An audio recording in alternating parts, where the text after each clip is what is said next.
Nós estamos nos aproximando aí do último dia do ano e a proposta para esses nossos últimos cultos do ano, então nós teremos o culto agora pela manhã, o culto da noite e o culto do dia 31 às 20 horas. E a proposta é que nós possamos refletir no livro de Josué. E nós vamos estudar três textos do livro de Josué. Um agora pela manhã, outro texto à noite, às 19 horas, e outro texto no dia 31, às 20 horas. O texto de hoje que nós vamos estudar está no capítulo 1, do verso 1 a 9. O texto que nós estudaremos à noite está no capítulo 7, do verso 1 a 13. E o texto que nós estudaremos no dia 31 está no capítulo 24, versos 14, 15 e 31. Então, eu queria que você pudesse acompanhar essa trajetória, onde nós vamos pensar nessa jornada que nos espera no ano seguinte, no ano de 2020. A ideia é nós pensarmos em três momentos que podem ser metaforicamente ilustrados pelo livro de Josué. O primeiro momento é a partida de Josué para assumir a responsabilidade de levar o povo à conquista da terra.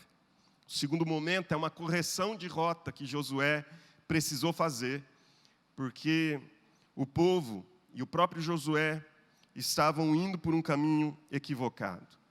E um terceiro momento é como se deu o fim da jornada de Josué. É claro que a história de Josué é uma história que tem mais detalhes, mas nós vamos nos ater a esses três momentos, porque eles registram bem o que é a história de Josué. A história de Josué é encantadora, é uma história que inspira, que apaixona. Talvez nós não tenhamos um texto como o de Josué nas Escrituras que mais nos falem sobre alguém que andou de modo reto. Josué foi um homem extremamente íntegro. Josué foi um homem que conquistou muita prosperidade na sua vida. Eu não estou falando de prosperidade financeira, eu estou falando de vitórias. Josué foi um homem bem-sucedido. Se você estudar a história de Josué, verá isso. Ele foi um homem muitíssimo bem-sucedido. No livro de Josué existem apenas dois momentos críticos, que são rapidamente reajustados. Um é o capítulo 7, é o momento em que Josué precisa fazer uma correção de rota por causa do pecado que há no meio do povo. E um outro momento é por causa de uma aliança que Josué assume com os gibeonitas, e a Bíblia diz que isso acontece porque ele não pediu conselho ao Senhor. São dois momentos críticos. Exceto esses dois momentos, todo o livro é um livro que nos fala a respeito de vitória, de conquista, de sucesso, de êxito. Josué foi um homem altamente bem-sucedido no que fez. E é por isso que eu queria compartilhar um pouco com os irmãos sobre o livro de Josué, usando esses três momentos da história para a gente pensar um pouquinho sobre a partida, a correção de rota e o fim da jornada. Capítulo 1 de Josué, verso 1, versículo 1 a 9, diz assim: Sucedeu depois da morte de Moisés, servo do Senhor, que este falou a Josué, filho de Num, servidor de Moisés, dizendo: Moisés, meu servo, é morto. Dispõe-te agora, passa este Jordão, tu e todo este povo, a terra que eu dou aos filhos de Israel. Todo lugar que pisar a planta do vosso pé, vô-lo tenho dado como eu prometi a Moisés. Desde o deserto e o Líbano, até o grande rio, o rio Eufrates. Toda a terra dos heteus, até o mar grande, para o poente do sol, será o vosso limite. Ninguém te poderá resistir todos os dias da tua vida. Como fui com Moisés, assim serei contigo. Não te deixarei, nem te desampararei. Sê forte e corajoso, porque tu farás este povo herdar a terra que sob juramento prometi dar a seus pais. Tão somente ser forte e muito corajoso para teres o cuidado de fazer segundo toda a lei que meu servo Moisés te ordenou. Dela não te desvies nem para a direita, nem para a esquerda, para que sejas bem-sucedido por onde quer que andares. Não cesses de falar deste livro da lei, antes medita nele dia e noite, para que tenhas cuidado de fazer segundo tudo quanto nele está escrito. Então farás prosperar o teu caminho e serás bem-sucedido. Não te mandei eu? Sê forte e corajoso. Não temas, nem te espantes, porque o Senhor teu Deus é contigo por onde quer que andares. Amém. Esse texto é um texto muito significativo para nós nesse momento de antessala de um novo ano. É um texto muito significativo, porque, de alguma maneira, esse texto nos inspira a continuar, a permanecer, a não desanimar. E nós temos aqui nesse texto, inicialmente, uma declaração que talvez seja uma declaração altamente desanimadora para o povo. A Bíblia diz que depois da morte de Moisés, a morte de Moisés é a primeira referência de Josué e é a última referência de Deuteronômio. Então, se você ler o capítulo 34 de Deuteronômio, principalmente os últimos versos, ali nós temos o relato da morte de Moisés, que é altamente nostálgica, melancólica, a maneira como ela é descrita. A Bíblia diz que Deus o leva a um alto monte e mostra toda a terra da promessa para ele, e diz para ele, lá você não vai entrar. E diz que ele morre ali. E ninguém soube da morte desse homem extraordinário. Moisés foi extraordinário. Esse mesmo texto, capítulo 34 de Deuteronômio, diz que não houve nenhum profeta como ele, nem antes nem depois. Homem que falasse face a face com Deus, não houve. E ele morre no anonimato, no sentido de que ninguém fica sabendo aonde está a sepultura de Moisés. Deus mesmo o sepulta, diz as Escrituras. A morte de Moisés é, de alguma maneira, um momento crítico para a nação. Porque Moisés, a morte de Moisés é a morte de um líder imortal, entre aspas, o imortal, porque ele continua, de alguma maneira, falando ao povo.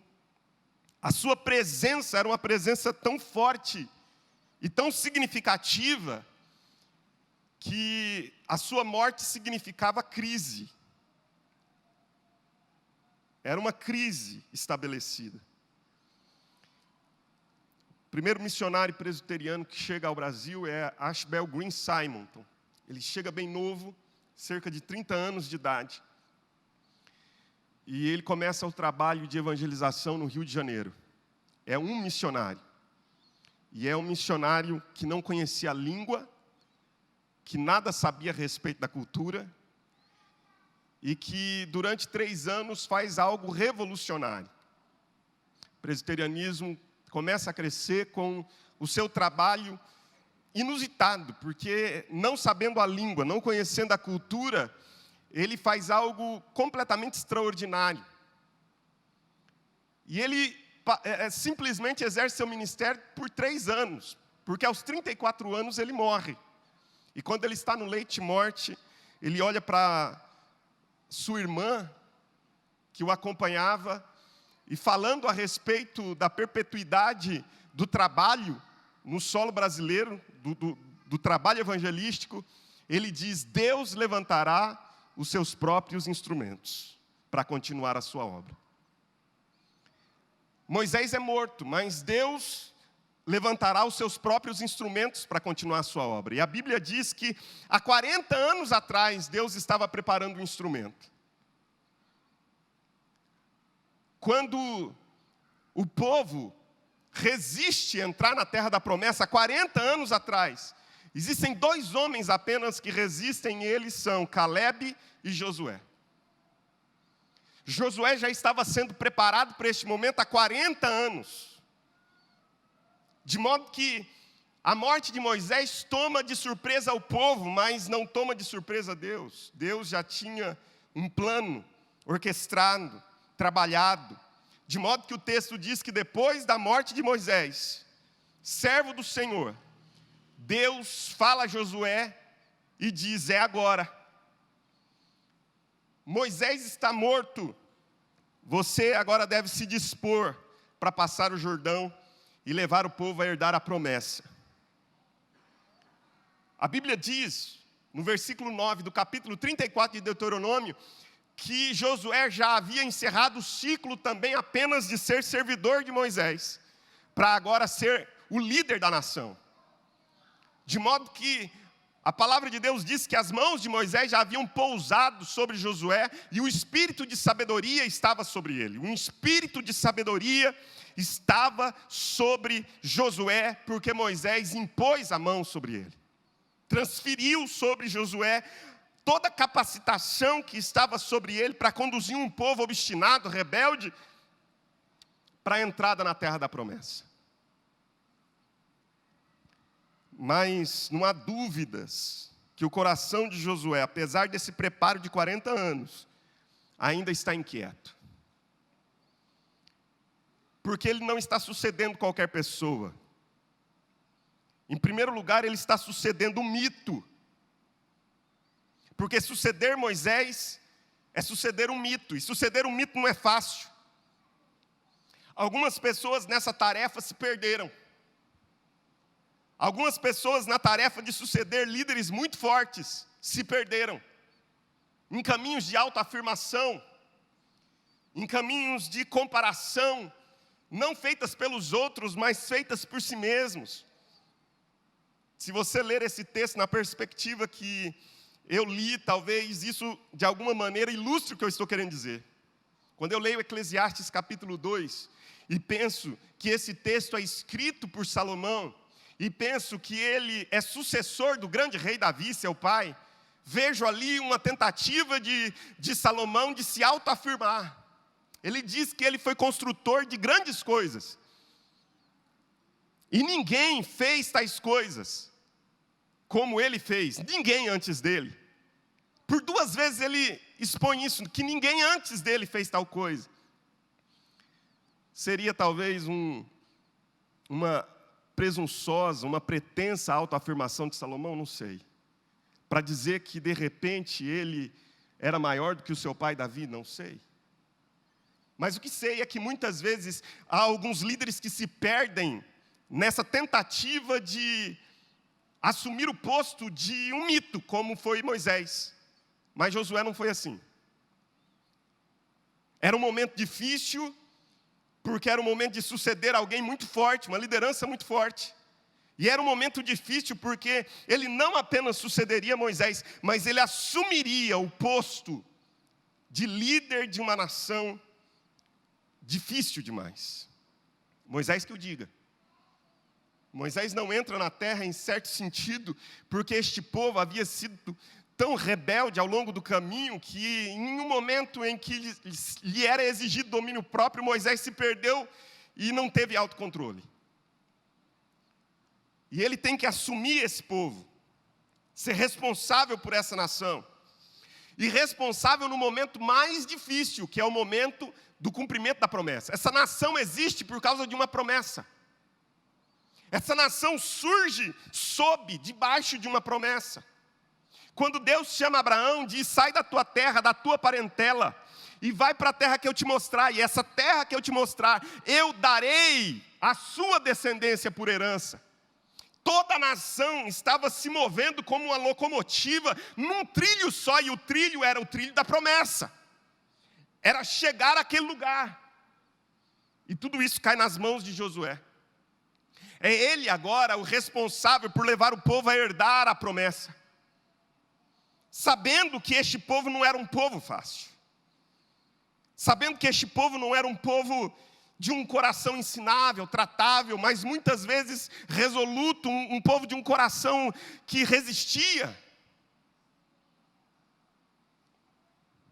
Diante disso, Deus por 3 vezes fala com Josué, porque provavelmente seu coração está temeroso, sim. temeroso de ter de entrar numa terra e conquistá-la, não sendo ele um guerreiro, nem sendo o povo um povo de guerreiros. O povo de Israel é um povo nômade, que durante 40 anos peregrina no deserto. Não é um exército bem treinado. E de repente Deus quer que eles entrem e possuam terra de vários povos e conquistem essa terra. É um povo despreparado para a guerra, mas o desafio é a guerra. E o agravante é que eles estão diante de cidades muito bem equipadas. As cidades cananitas eram cidades muito bem protegidas. O primeiro relato que nós temos dessas cidades é Jericó. Jericó é uma representante das cidades cananitas. E a cidade de Jericó era um monstro enquanto cidade protegida. Se você prestar bastante atenção na leitura do texto de Josué, quando você passa pelo relato sobre Jericó, diz que os espias vão para Jericó para olhar e observar como seria a tomada dessa cidade. E eles são acolhidos na casa de uma prostituta chamada Raabe. O detalhe que eu queria chamar a atenção é que a casa de Raabe estava edificada sobre os muros de Jericó. Você entende isso? O que significa estar edificada sobre os muros? Os muros eram tão espessos que era possível edificar uma casa sobre o muro. É isso que o texto está dizendo. E qual que é a estratégia divina? A estratégia divina é irônica, bem-humorada. Deus diz para o povo rodear durante 7 dias, durante 6 dias, uma vez apenas, as muralhas e tocar trombetas. E no 7º dia rodear 7 vezes. E na 7ª vez, quando as trombetas fossem tocadas, o povo gritasse. E diante daquela ação, talvez cômica para alguns, as muralhas ruiriam. E assim foi. Como é que está o coração de Josué diante de tudo isso? Temeroso? Como assumir essa função? Se não com um profundo temor. De modo que por 3 vezes, versículos 6, 7 e 9, Deus diz: seja forte, seja corajoso, Josué. Seja forte e seja corajoso. Se há razões para temer, irmão, há razões também para que Josué confiasse. Se havia razões para temer, havia razões também para confiar. As razões para temer eram todas essas: substituir um mito, ter de assumir um povo despreparado para a guerra, para guerrear, assumir o desafio do novo. Capítulo 3, verso de número 4 diz que o caminho no qual eles andariam era um caminho que eles nunca tinham passado antes. O novo é sempre intrigante, o novo é o incógnito, o novo é o incerto, o novo é o imprevisível, o novo é o misterioso. A gente não sabe o que vai nos alcançar dali a pouco, a gente não sabe. O caminho que a gente vai começar a transitar é um caminho que a gente nunca andou nele antes, e assim é o futuro. O futuro é algo sempre, é um imprevisto, é um misterioso, é um incógnito. A gente não sabe o que nos espera. Isso, de alguma maneira, gera temor. Mas se existem razões para temer, existem razões também para Josué não desanimar e nem temer. E veja, observe. Moisés está morto. Mas, em primeiro lugar, a promessa não morreu. Ela permanece a mesma. Moisés está morto, mas a promessa não morreu. Ela permanece a mesma. Observe o que diz o versículo 2. Moisés, meu servo, é morto. Dispõe-te agora, passa esse Jordão, tu e todo este povo, a terra que eu dou aos filhos de Israel. Todo lugar que pisar a planta do vosso pé, vou-lo tenho dado, como eu prometi a Moisés. desde o deserto e o Líbano, até o grande rio, o rio Eufrates, toda a terra dos heteus, até o mar grande, para o poente do sol, será o vosso limite. Ou seja, Moisés é morto, mas a promessa que Deus havia feito permanecia. Moisés estava morto, mas a promessa estava viva. Moisés estava morto, mas a promessa permanecia a mesma. Meu querido, minha querida irmã, você sabe que, e a gente repete isso, mas às vezes a gente sabe aqui, mas não crê aqui, que Deus é um Deus fiel às suas alianças e promessas. Deus é um Deus fiel às suas alianças e promessas. Deus é um Deus que não retrocede naquilo que Ele promete. Aquilo que Deus diz, Ele cumpre. Aliás, a história de Israel até esse momento só foi preservada porque Deus é fiel à sua promessa e à sua aliança. Caso contrário, esse povo já teria sido extirpado, extinguido da face da terra. Caso contrário, se Deus não fosse fiel à sua aliança, se Deus não fosse fiel à sua promessa, esse povo não estaria nesse momento histórico aqui para atravessar o Jordão e conquistar a terra.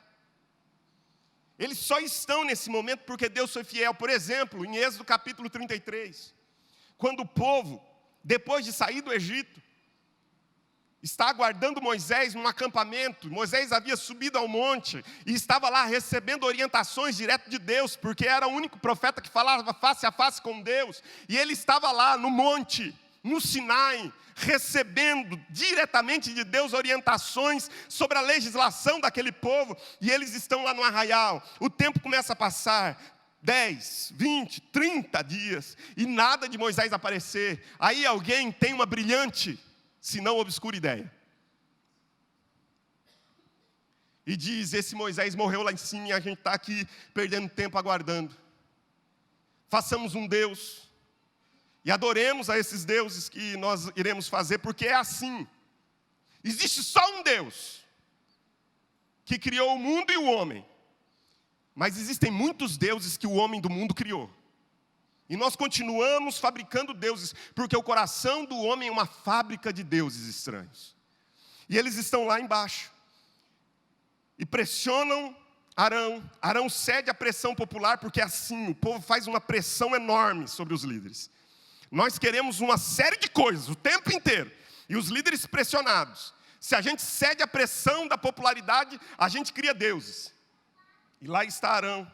Diz, então, tirem aí os brincos, os colares, vão fazer algum deus aqui, joga o ouro no fogo e sai um bezerro de ouro. Não, não sai. Ele forma um bezerro de ouro.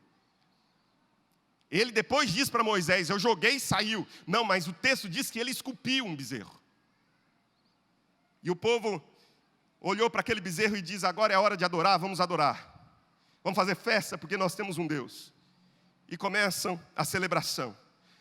Quando Deus fala para Moisés, desce porque o teu povo, lá embaixo, já se corrompeu. Desce porque o teu povo, lá embaixo, já está fazendo festa a um Deus estranho. E Moisés, quando desce, ouve o alarido. E não é alarido de guerra, não é alarido de vencedor nem de vencido. É alarido de gente que está fazendo festa idólatra.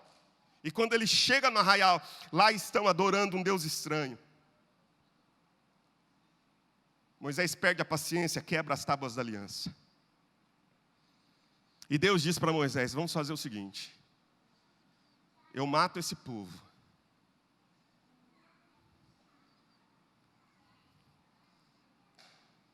Ainda bem que era Moisés, porque se fosse eu mato esse povo e eu reconstruo de você uma nova nação. E Moisés diz a Deus aquilo que é o trunfo de todo aquele que crê e sabe que Deus é fiel às suas promessas. Ele diz, Deus, o que dirão do teu nome? O que dirão os egípcios?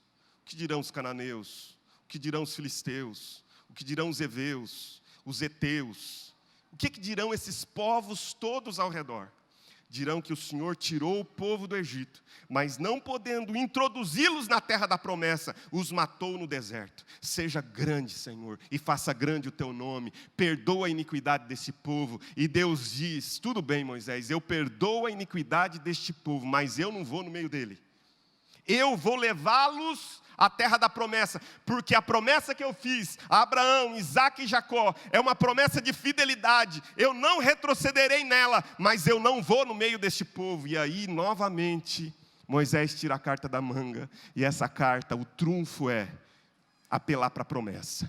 Ele diz, mas Deus, o Senhor disse que iria levar esse povo a conquistar a terra da promessa. E o Senhor disse isso para Abraão, o Senhor disse isso para Isaque, o Senhor disse isso para Jacó. E se o Senhor não for no meio deste povo, eu também não vou. E Deus diz para Moisés. E é interessante, detalhe, que no meio de tudo isso, Josué está na tenda. Ele não se aparta da tenda. Moisés entrava e saía da tenda para falar com o povo, mas Josué permanecia na tenda. Isso está em Êxodo capítulo 33. Josué está lá, sendo preparado, no anonimato, no obscuro. Ninguém sabe o que está acontecendo dentro da tenda, mas o mesmo Deus que desce para usar Moisés para falar com o povo, é o Deus que está dentro da tenda preparando Josué para um grande momento histórico. E Deus diz, eu vou no meio deste povo então. Mas eu vou, não porque este povo é bom, eu vou não porque este povo é um povo que merece a minha presença, eu vou porque este povo tem uma promessa sobre eles. E a promessa que está sobre este povo é uma promessa que não pode falhar. Abra a sua Bíblia aí, antes de você. Preciso terminar já, irmãos?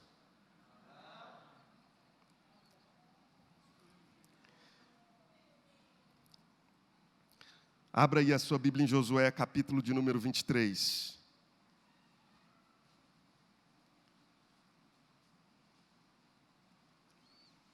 Veja o que diz o versículo 14. Depois que tudo passa. Depois que tudo passou. Depois que o povo já passou o Jordão, já conquistou a terra já foi distribuída, tribo por tribo. Josué já está velho. Versículo 14 diz, eis que já hoje sigo pelo caminho de todos os da terra. Josué está dizendo, eu vou morrer. E vós bem sabeis de todo o vosso coração, de toda a vossa alma, que nenhuma só promessa caiu de todas as boas palavras que falou de vós o Senhor vosso Deus. Todas vos sobrevieram, nenhuma delas falhou. Amém. Irmãos, Deus é um Deus fiel. Nenhuma palavra que Deus diz cai. Nenhuma palavra que Deus estabelece, Ele volta atrás. Nenhuma promessa que Deus faz, falha. Porque Deus é fiel às suas promessas. Moisés está morto, mas a promessa está vigorando. Moisés está morto, mas a promessa não morreu. Moisés está morto, mas a promessa permanece a mesma. E a promessa é, esse povo vai entrar na terra que eu um dia declarei que eles entrarão e serão possuidores dela. E Josué sabe disso. Que o que pode animá-lo é o seguinte: a crise se instalou porque Moisés morreu. Mas o que pode animar o coração dele, fazê-lo corajoso, é que a promessa permanece a mesma. Eu não sei quais são as crises instaladas na sua vida, mas todos nós a temos. Crises e mais crises. Mas uma coisa é certa, se você tem uma promessa, Deus vai cumprir cada uma dessas promessas, porque Ele é fiel à sua palavra. Ele é fiel à sua palavra. Antes do cumprimento da promessa, a única coisa que Deus está pedindo de mim e de você é o exercício da fé. Porque Deus vai cumprir a promessa, mas isso não significa que Josué precisa sentar-se num sofá e não fazer nada. A Bíblia diz que agora tem uma promessa, Josué, mas passa esse Jordão. Dispõe-te e passa esse Jordão. Dispõe-te. Assume a tua responsabilidade, porque a promessa soberana de Deus que vai se cumprir, não exime de nós a responsabilidade. Ele diz, levanta-te, dispõe-te e passa o Jordão. E do início ao fim, a única coisa que Deus estava pedindo era o exercício da fé. Para a promessa se cumprir, queridos, a única coisa que Deus pede de nós é o exercício da fé. Mais nada. Por que que a geração que ficou 40 anos e morreu no deserto, exceto Josué e Caleb, não entrou na terra da promessa? Hebreus 3,19, lá está a resposta. Vimos que não puderam entrar por causa da incredulidade. A promessa não falha, mas a nossa fé falha sempre. Você acredita que o melhor está por vir? Então apenas creia. Apenas assuma pela fé essa confiança. A promessa não falha, mas antes da promessa se concretizar, Deus apenas diz, há uma responsabilidade humana, e a responsabilidade nada mais é do que crer. Tenha fé, confie. E do início ao fim, o que fez aquele povo padecer ali foi a falta de fé, a incredulidade. E o que fez o povo entrar foi a fé. Deus diz, passa esse Jordão. Mas até na passagem do Jordão, Deus estava exigindo o exercício da fé. Ele diz, olha, vocês vão pôr os sacerdotes na frente. E quando eles forem caminhando para passar o Jordão, é tempo de chuvas. As ribanceiras do Jordão estão abundantes, estão transbordando. Mas quando os sacerdotes pisarem os pés, algo vai acontecer. O que é isso? Exercício de fé. Deus tem uma promessa, e a promessa é conquistar a terra que está além do Jordão. Nós estamos aquém do Jordão. E a única coisa que Deus pede entre nós e a terra da promessa é a travessia do Jordão. Mas a travessia do Jordão exige de nós um exercício de fé. Então Deus diz, quando eles pisarem o pé, meu irmão, se você não pôr o pé, o Jordão não se abre. A Bíblia diz que quando os sacerdotes molharam os seus pés nas margens do Jordão, elas pararam como muros, de um e de outro lado. E os sacerdotes entraram com a Arca da Aliança e ficaram parados no meio do Jordão. E o povo começou a atravessar. E o povo foi atravessando a pé enxuto, pelo meio do Jordão. E quando eles atravessaram, os sacerdotes com a arca passaram. E quando eles passaram do outro lado do Jordão, as águas foram liberadas. As águas que estavam represadas foram liberadas e o Jordão continuou correndo. Meu irmão, Deus vai cumprir as promessas na minha e na sua vida. Mas para isso, Ele exige de nós fé, exercício de fé. O que acontece, meu irmão? A Bíblia diz que Deus disse isso para Abraão, disse para Isaac, para Jacó, todos eles morreram. Mas a Bíblia diz que eles morreram na fé. E eles saudavam de longe as promessas, não tendo possuído as promessas, mas crendo que o Deus que fez a promessa ia cumprir essas promessas. Por quê? Porque Deus é sempre fiel. Deus é fiel. E ainda que eu seja infiel, Ele continua fiel, porque não pode negar ao seu próprio caráter e essência. Deus é para sempre fiel. Amém. Segundo lugar. Versículo de número 5 diz, ninguém te poderá resistir todos os dias da tua vida, como fui com Moisés. Veja que o versículo 3 diz, como eu prometi a Moisés. Agora no versículo 5 ele diz, ninguém te poderá resistir todos os dias da tua vida, como fui com Moisés, assim serei contigo, não te deixarei, nem te desampararei. Sê forte e corajoso. Porque tu farás este povo herdar a terra, que sob juramento prometi dar a seus pais. Moisés é morto. Moisés morreu.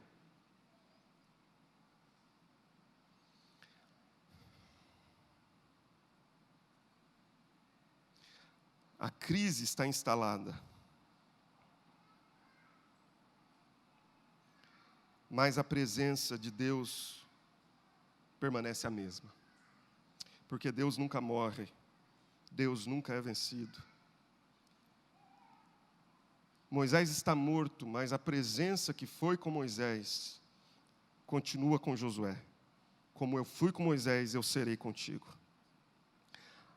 A presença, meu irmão, é a única coisa, ou melhor, é o único elemento que nos garante que nós seremos bem-sucedidos na jornada. Eu já descrevi para você Êxodo capítulo 33, em linhas gerais, e mais uma vez eu retomo isso. A única coisa o único elemento, o único objeto. Entenda bem todos esses termos que são termos impróprios para descrever o que eu estou querendo dizer. Tem coisas que você pode perder no caminho. Tem coisas no caminho que você pode abdicar, tem coisas no caminho que você pode negociar, mas tem coisas no caminho que são inegociáveis. Lá em Êxodo capítulo 33, quando Deus disse, por causa da minha promessa, eu vou ser fiel a este povo. Mas entenda bem, Moisés, eu não vou no meio do povo. Eu não vou no meio do povo porque este povo é um povo de coração endurecido. Eu cansei. Eu não vou no meio desse povo. Mas eu vou mandar um anjo. E o anjo irá adiante de vós. E o anjo proporcionará os mesmos efeitos, como se fosse a minha presença. Vocês vão vencer os inimigos da mesma maneira. Mas eu não vou no meio desse povo, porque esse povo é um povo de dura serviço. O que é dura serviço? É um povo que não se prostra. Por isso que às vezes Deus precisa quebrar.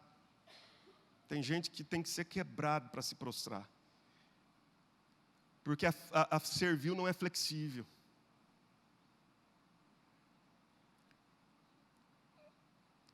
A servil é dura. E se não é flexível, não se dobra. A única maneira de se dobrar é quebrando. Por isso Provérbios diz assim que o homem que muitas vezes é repreendido, mas que endurece a cerviz, será quebrantado repentinamente, sem que haja cura. Está lá em Provérbios, não sei se você conhece o texto, mas diz isso. Alguns de nós, infelizmente, somos apenas quebrados. A gente que nunca dobra a cerviz, nunca desce do salto. Só quando o salto quebra. Se o salto não quebrar, não desce. Então Deus às vezes tem que quebrar a cerviz, tem que quebrar o salto para descer. Tem que ser, não de maneira voluntária, mas tem que ser de modo obrigatório. Deus tem que fazer aquilo acontecer. Deus diz, esse povo é povo de dura serviço, eu não vou no meio deles. E Moisés diz, Deus, se o Senhor não for no nosso meio, não nos faça sair desse lugar. A única razão de sermos povo é que o Senhor ande conosco. Porque senão nós somos o povo mais dispensável da face da terra. Meu irmão, penso na igreja. Se Deus não estiver no meio da igreja, é o lugar mais dispensável de se estar. Sabe por que eu venho domingo após domingo em um culto? Porque eu venho com a expectativa de que em qualquer desses momentos Deus vai romper lá do céu, abrir os céus e descer no nosso meio de uma maneira extraordinária e fazer uma obra sobrenatural. Enquanto Ele não abre os céus, eu sei que a presença dEle, de uma maneira às vezes muito suave, permanece no nosso meio. Porque se eu não tivesse a convicção de Deus no nosso meio, eu estaria num clube. Ou ficar num domingo de um sol desse, dentro de uma igreja, ouvindo um pastor? Eu não. Eu só venho porque eu creio que existe uma presença que nos faz diferentes de todos os povos da terra, de todas as agremiações da terra, de quaisquer clubes que há na terra, de qualquer tipo de reunião que há na terra. E esse elemento é o elemento da presença sobrenatural, eterna, poderosa e santa de Deus. É a única coisa que me faz vir. Um irmão me disse que às vezes nem queria estar no culto. Aquilo bateu no meu coração, porque às vezes eu também não queria estar. A única coisa que me faz querer estar é que Deus, em qualquer desses momentos, como no Pentecostes, de repente, venha do céu como um som de um vento impetuoso e encha toda a casa onde nós estamos assentados, e línguas como de fogo pousem sobre a nossa cabeça, e nós sejamos cheios do poder do Espírito Santo e nunca mais sejamos os mesmos. Essa é a minha expectativa, é a minha esperança. Eu venho domingo após domingo com essa expectativa e com essa esperança. Qualquer dia desses, de repente, esse vento sopra aqui para a glória de Deus. Essa é a hora que a gente só devia dizer amém. Amém. Porque quando a gente concorda aqui, pode ser que o céu ouça e diga amém também e as coisas aconteçam. Irmãos, a Bíblia diz que Moisés estava morto, mas a presença de Deus não morre. Moisés estava morto, mas o mesmo Deus que foi com Moisés estava com Josué. E o que aquele povo precisava não era de Moisés, o que aquele povo precisava não era de Josué, o que aquele povo precisava era de Deus. O que este povo aqui precisa não é de um bom louvor, o que este povo aqui precisa não é de uma boa palavra, o que este povo aqui precisa não é de pastores, o que este povo aqui precisa é de Deus se revelando no meio dele, porque quando Deus se revelar no nosso meio, coisas extraordinárias acontecerão. É isso que a gente precisa. E é por isso que quando Deus diz para Josué, fique tranquilo. Moisés é morto, a crise está instalada, parece difícil, mas fique em paz, porque você tem uma promessa. E fique em paz, porque você tem a minha presença, porque da mesma maneira como eu fui com Moisés, eu serei contigo, amém. Terceiro lugar. A palavra de Deus ainda diz, nos versículos de número 7 e 8, tão somente ser forte e muito corajoso, para teres o cuidado de fazer segundo toda a lei, que meu servo Moisés te ordenou. Preste atenção, tudo tem a ver com Moisés de alguma maneira. Porque me parece que Deus só fez uma conexão. Então vamos lá. Uma heresia. Abre aí os parênteses. Desligue as câmeras. Não precisa desligar não, Felipe. Só edita depois, porque não fica. Uma heresia. Para mim, tem coisas que Deus vai fazendo conexões. Tem coisas que era para Elias fazer, mas Elias abdica da tarefa e Deus conecta Eliseu. Eu comprovo isso biblicamente. Tem coisas que Deus diz para Elias fazer, Elias não faz, quem faz é Eliseu. Tem coisas que é para Moisés fazer, mas Deus no meio... Não me pergunte como isso acontece. Eu só sei que parece-me que acontece.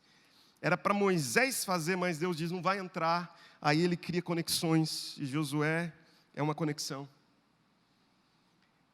Elias era para fazer, Eliseu é a conexão, e é Eliseu que faz. Moisés era para fazer, Moisés não faz, é Josué que tem que fazer, e Deus cria uma conexão.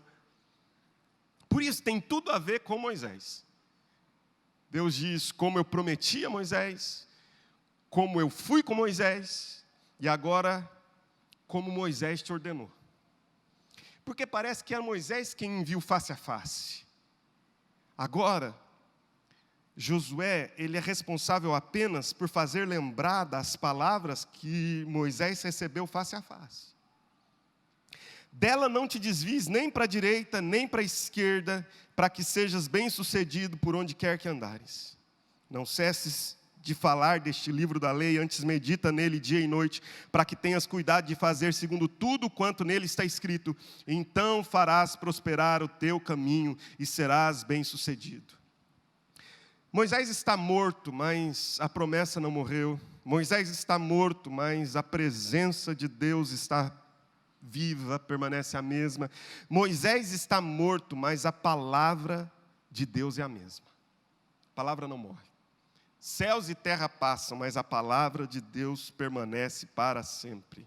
E Deus diz para Josué, Josué, anime-se, seja forte, seja corajoso.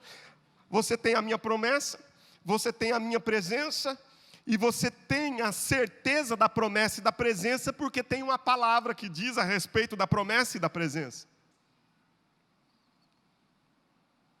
Qual que é a diferença, por exemplo, de Josué e Juízes, por exemplo? Por que Josué é um livro de vitória sobre vitória?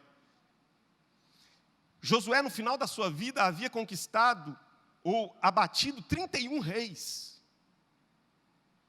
Se você ler o capítulo 12 de Josué, você percebe alguma coisa. Não o todo, mas alguma coisa dessas vitórias de Josué. 31 reis. Deus diz, Ninguém te poderá resistir durante todos os dias da tua vida. Como eu fui com Moisés, eu serei contigo. 31 reis, conquista sobre conquista. Ele morre aos 110 anos, farto de dias. Josué morre com uma palavra firme diante do povo.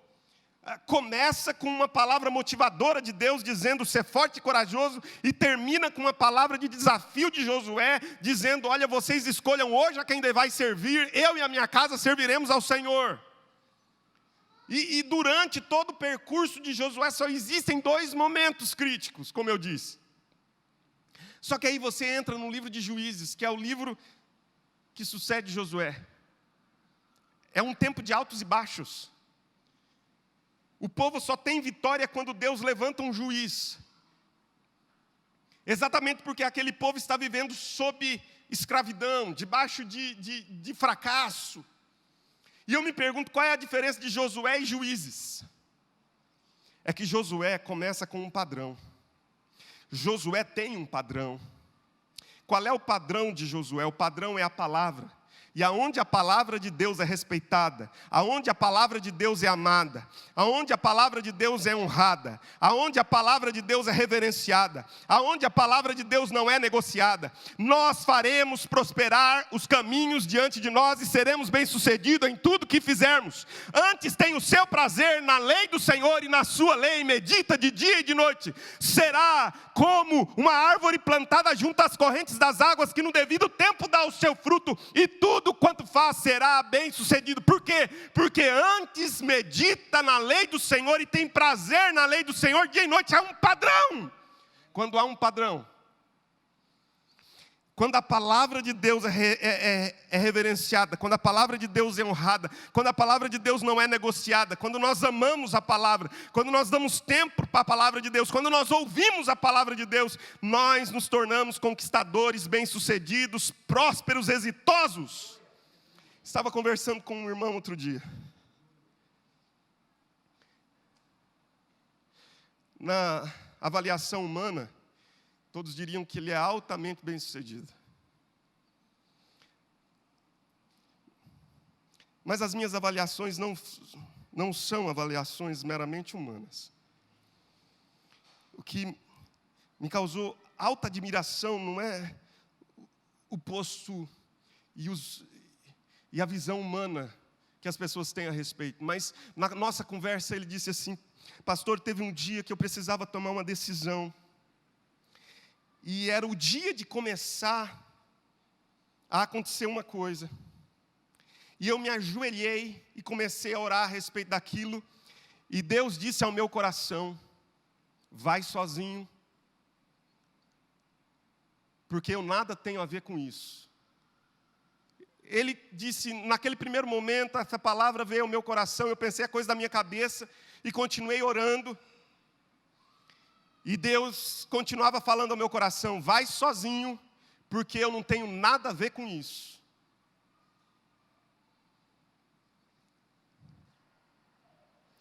Aí ele se levantou inquieto, passou um tempo, ele se ajoelha de novo e diz, Deus, hoje isso vai se tornar real e eu preciso que o Senhor abençoe. E Deus diz, você pede a minha bênção agora, mas no caminho todo você não se lembrou de conversar comigo a respeito. Vai sozinho, porque eu nada tenho a ver com isso. Ele disse que se levantou, teve a convicção exata de que ele precisava ir conversar com as pessoas, que ele já tinha um acerto, desfazer tudo que ele tinha feito, pagar um carão, pagar financeiramente, porque ele tinha certeza que ele não podia entrar naquilo sem uma palavra direcionada de Deus a respeito daquilo. Isso é que me faz crer que uma pessoa se torna bem-sucedida. Uma pessoa que não age senão pela palavra de Deus. Senão por uma palavra de convicção de que Deus disse, e se Deus disse, Deus cumpre. A palavra de Deus é o padrão. Mas quando chega em Juízes, não tem padrão mais. Olha como termina Juízes. Último versículo de Juízes. Naquele tempo não havia rei em Israel, cada um fazia o que achava que era melhor. Às vezes dentro da igreja a gente está parecendo juízes, não Josué. Dentro da igreja, a gente diz, irmãos, a palavra de Deus diz assim, mas eu penso assim, o que você pensa não importa, o que importa é o que a palavra de Deus diz.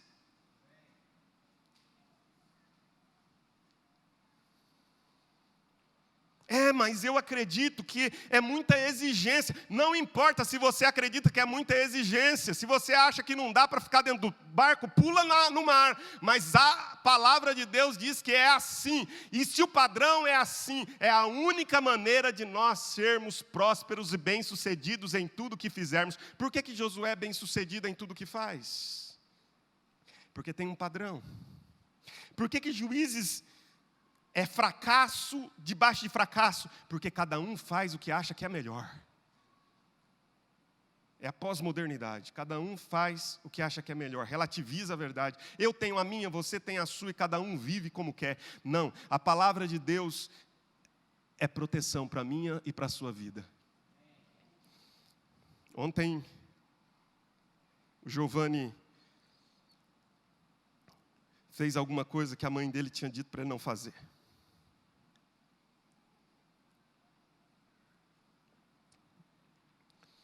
Aí ele veio reclamando para mim e disse assim, não dá para conversar com a minha mãe.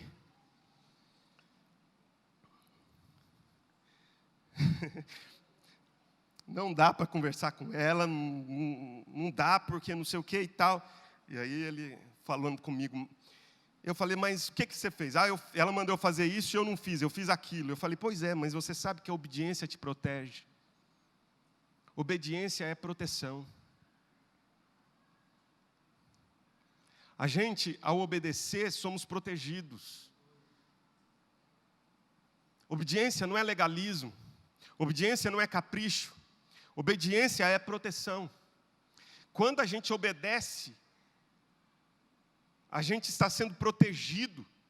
Por quê? Porque o mandamento que Deus nos dá, a lei que Deus nos dá, a palavra que Deus nos diz, não é um capricho divino, porque Deus gosta de colocar detalhes na nossa vida para nos ver cheios de preocupações. Não, são modos de Deus nos proteger, são maneiras de Deus nos guardar.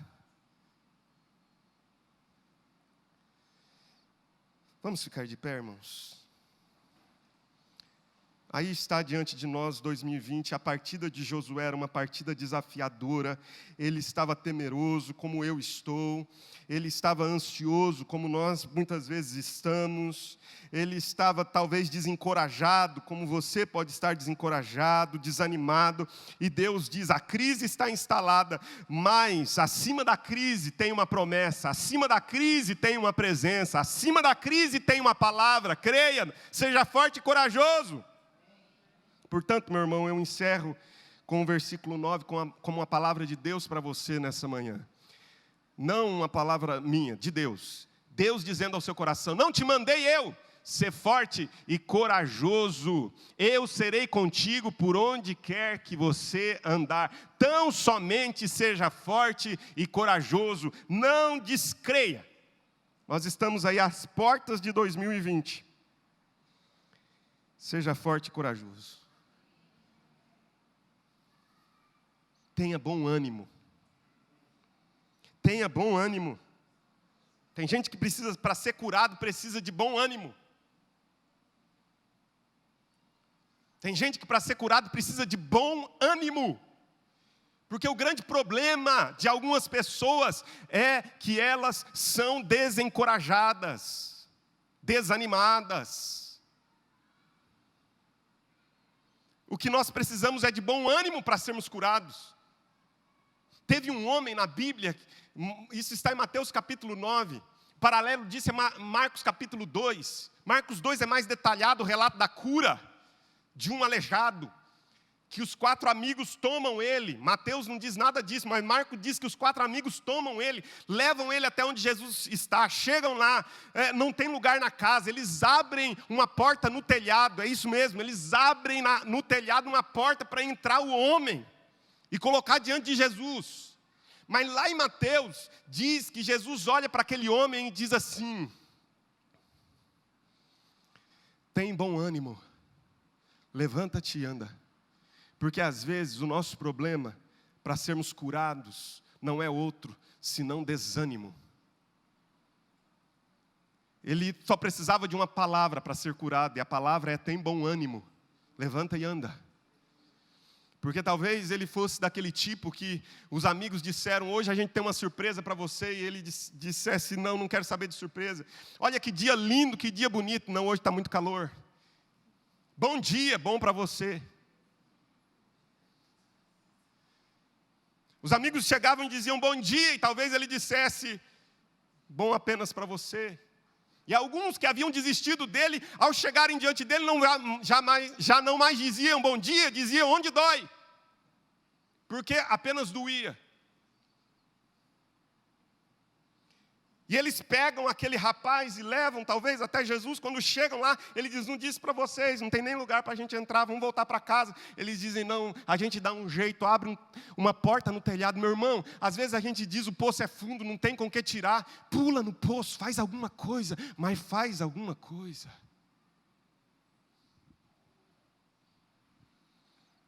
Não te mandei eu ser forte e corajoso? Você acha que eu não temo, que eu não fico desencorajado, desanimado? Sim, mas a única coisa que me encoraja é saber que Deus tem uma promessa, Deus é presente e Ele tem uma palavra, e se eu seguir pela sua palavra, eu serei bem-sucedido em tudo quanto eu fizer. O melhor está por vir. Vamos terminar orando? Feche os olhos, coloque diante de Deus a sua vida, que na partida desse novo ano você possa ser forte e corajoso para conquistar todas as promessas de Deus para a sua vida, em nome de Jesus. Posso orar por você? Por favor, se você tiver condições de sair do seu lugar e vir aqui à frente para nós encerrarmos esse momento, pode vir, não se ajoelhe, fique de pé aqui na frente. E quanto mais você puder se aproximar aqui, melhor, para nós encerrarmos com esse tempo de oração. Ó Deus, nós te adoramos, Senhor, nós te bendizemos, nós glorificamos ao Senhor. Aleluia. Glória ao teu nome, Deus, glória ao teu nome. Aleluia. Creio que Tu és a cura, creio que não há outro igual a Ti.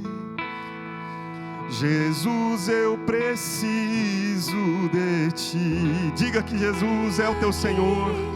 Tu és a cura, creio que és tudo para mim,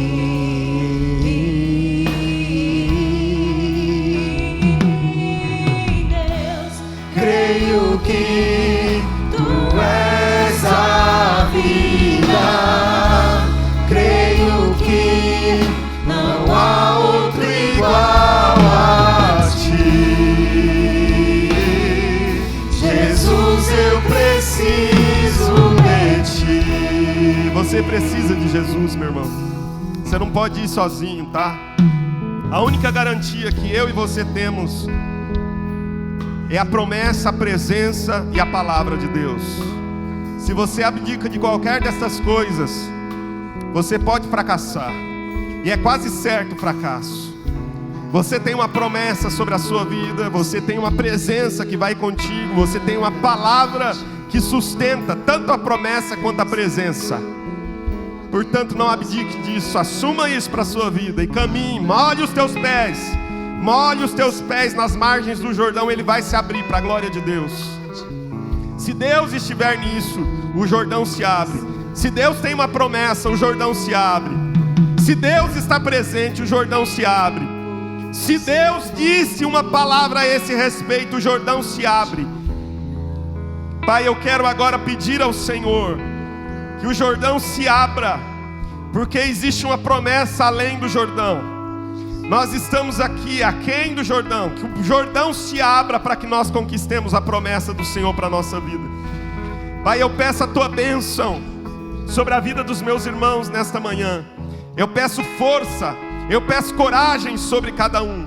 Que nós sejamos fortes e corajosos para herdarmos aquilo que o Senhor um dia nos prometeu na Tua palavra. E que a Tua presença vá conosco, é o que eu te peço. Ó Deus, fortalece, renova, revigora. Ó Deus, dá ânimo novo. Ah, Senhor, faz com que nós tenhamos bom ânimo, bom ânimo, bom ânimo. Que nós não sejamos desencorajados pelas más notícias. Que nós não sejamos desencorajados, ó Deus, pelos obstáculos. Que nós não sejamos desencorajados pelo Jordão que transborda em dias de chuva. Mas que nós, ó Deus, sejamos encorajados pela promessa, encorajados pela presença, encorajados pela palavra do Senhor a nosso respeito e sobre nós. Senhor, nós honramos a Tua palavra e declaramos que cremos, nós cremos nela, em nome de Jesus e para a glória do Senhor Jesus Cristo. Que Deus te abençoe, que Ele te guarde e que te fortaleça, no nome de Jesus e para a glória do Senhor. Amém e amém. Amém. Deus te abençoe. Vamos na paz do Senhor.